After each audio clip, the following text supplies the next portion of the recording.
Level 1. The invite. The message comes on a Tuesday. It's from someone you went to high school with, someone you haven't spoken to in 4 years.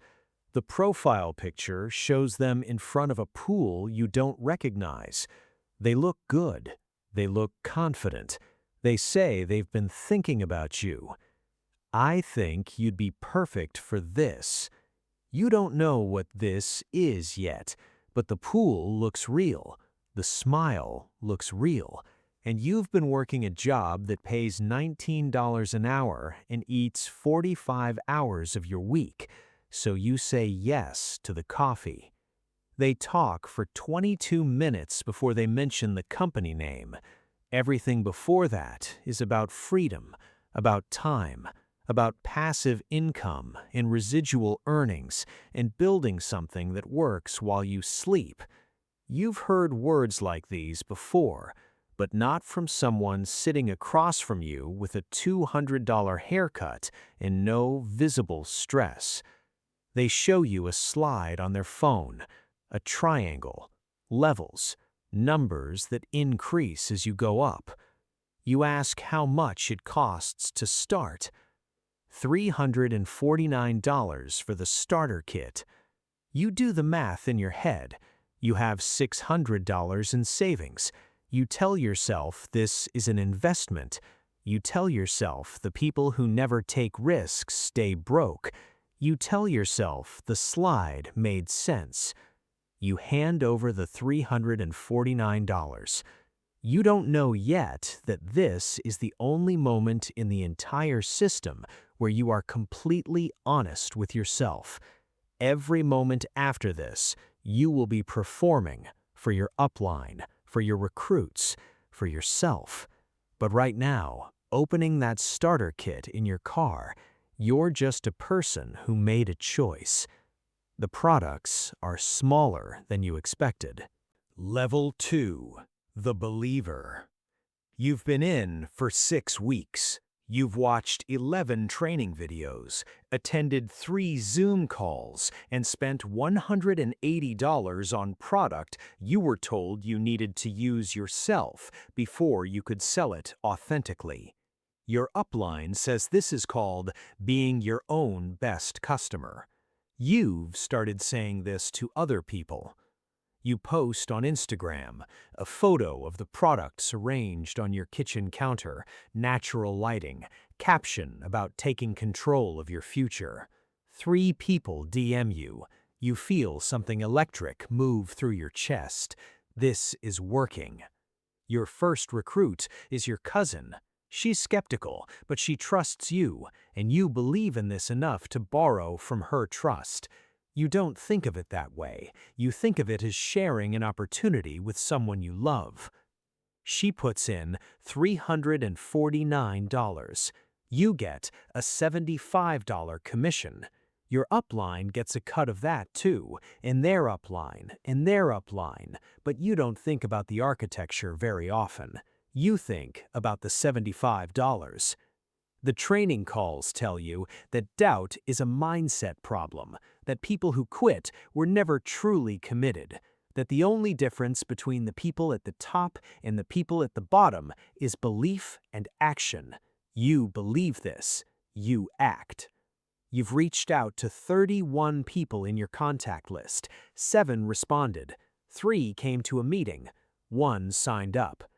The math bothers you sometimes, late at night. But your upline has an answer for every version of that math. They're good at that. The answers feel rehearsed, but they feel good too, and you decide that feelings like this are what momentum feels like. You still have your $19 an hour job. You stop telling people that. Level 3. The salesman. You're 5 months in, and you have 4 people under you. You've started calling them your team. You have a group chat. You send motivational quotes in the morning. You screenshot your commission dashboard and post it without the full number visible, just enough to imply something real is happening. $1,200 last month. That's real. That's a car payment. Your upline invites you to a regional event. 200 people in a hotel conference room. Carpet that hasn't been replaced since 2009. A speaker on stage in a fitted suit who started where you started and now clears $40,000 a month. You're in the third row. You're taking notes. You notice the people in the front row are different. They sit differently. They shake hands with the speaker like they know him. They have titles, Diamond, Platinum, Executive Director stitched into their name tags. You want a name tag like that. On the drive home, you tell yourself that in 1 year you will be on that stage. You've started to understand that the product isn't really the product. The product is the idea of what your life could look like. You are selling a feeling. You have gotten very good at manufacturing the feeling in yourself first, then transferring it to other people. Your cousin calls you. She hasn't made back her initial investment. She's frustrated. You tell her she needs to work the system harder. You use the exact words your upline used on you. She doesn't reply after that. You tell yourself she wasn't ready. Level 4. The Operator. You are 11 months in. You have a downline of 23 people spread across 3 legs. You cleared $6,400 last month. Not life-changing, but it's real, and it has your name on it, which means something different now than it did a year ago. You have a title, Senior Consultant. There's a rank above it, and one above that, but for now, Senior Consultant is the thing you introduce yourself as when you're at a company event. You've gotten good at reading people fast. You can tell within 3 minutes of a conversation whether someone is recruitable. It's a specific combination: financial stress, social ambition, trust in you personally. When you see all 3, you move. When you see only 1 or 2, you let it go. You've made a rule for yourself. Don't recruit people who can't afford the kit. You've broken this rule twice. You don't sleep on it anymore. Your upline has become something close to a mentor. You talk every Sunday. They've shown you the actual commission structure, the full version, not the simplified one they show beginners. The complexity of it is astonishing. There are bonuses layered on bonuses, volume thresholds, fast start pools, matching bonuses. Understanding it feels like a skill. You have spent hours learning it. Here is what you know. Volume flows up. Every sale your team makes generates a percentage that goes to you and a percentage that goes above you and a percentage above that. The people at the top don't have to sell anything anymore. They built structures that sell for them. You are a structure someone else built. You are building your own. You no longer use the word scheme, even internally. You call it a system. Level 5. The Recruiter. You've been in for 2 years. You have a downline of 110 people. Of those, 11 are active. Of those 11, 3 are serious. You've stopped pretending the other 99 will ever produce anything. You've learned to spot the 3%ers early and invest everything in them. Your personal sales are almost nothing now. That's fine. That's the point. You do 3 to 4 presentations a week. You've given the same presentation so many times that you no longer hear yourself giving it. Your mouth delivers the lines, while your mind is somewhere else, scanning the room, timing the pauses, watching for the moment when doubt shifts to curiosity in someone's face. That shift is the moment. You move on the moment. You are very good at this. Someone in your downline, a woman named Teresa who joined 8 months ago, is growing fast. She has 30 people under her, and she recruits like she's in a hurry. You like her. You mentor her. You take a percentage of everything her team produces. You no longer feel strange about that.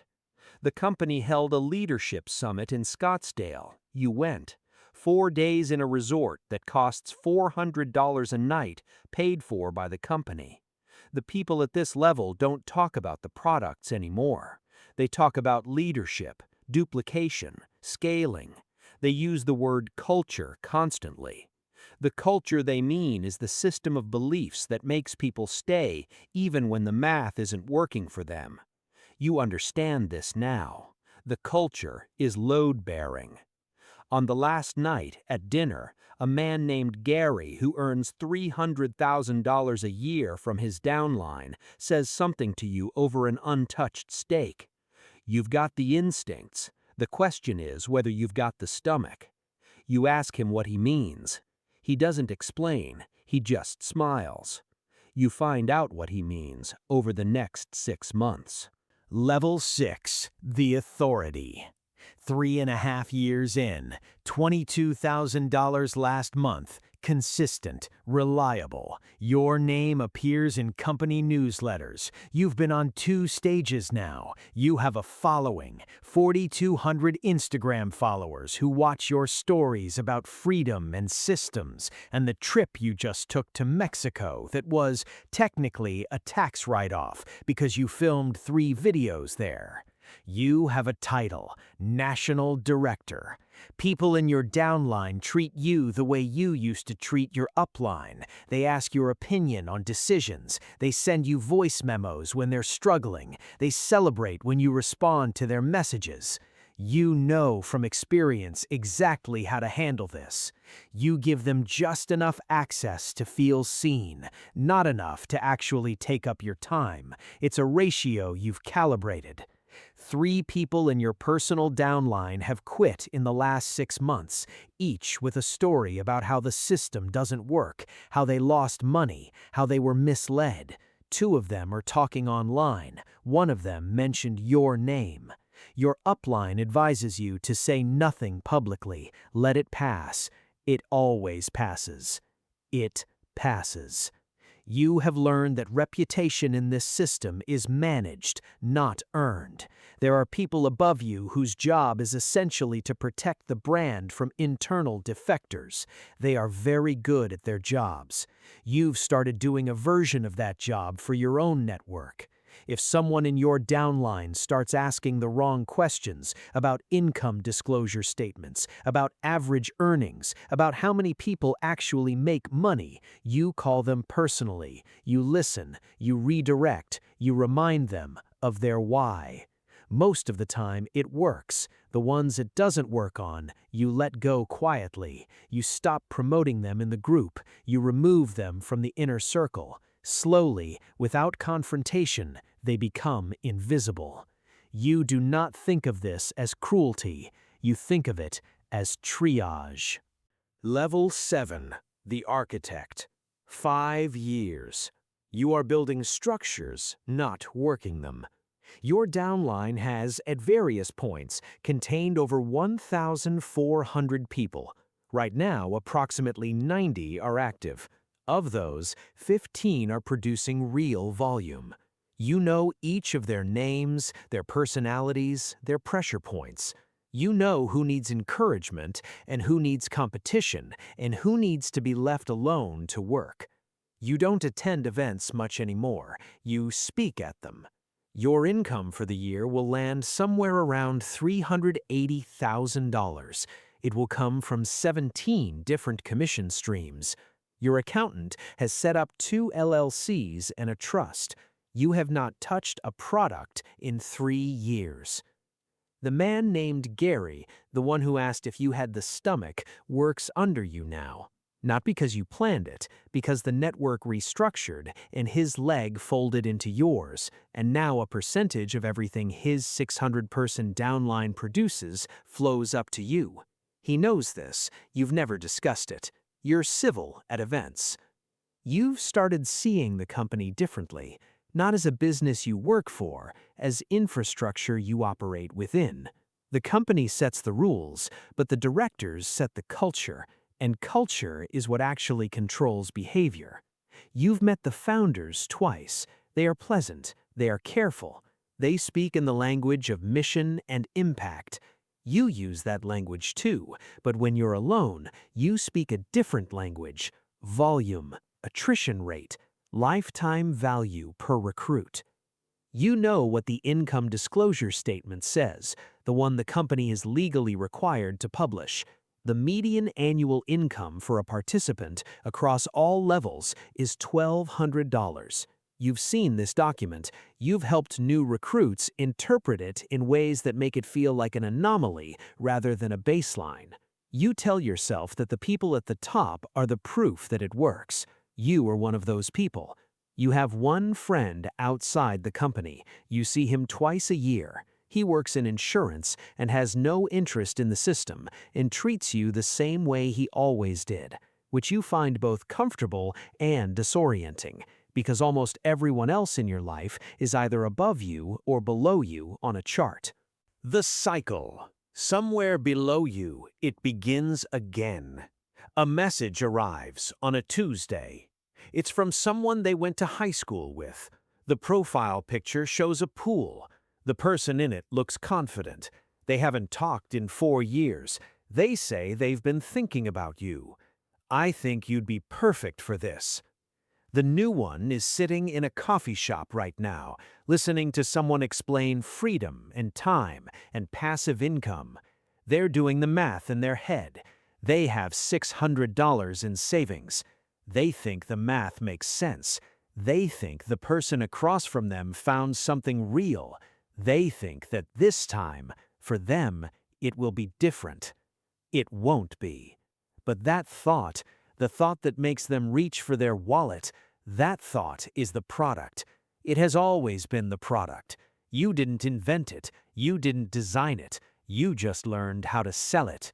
And somewhere above you, someone watched you buy it once. The kit arrives in 4 to 7 business days. They'll open it in their car, and the cycle just restarts again.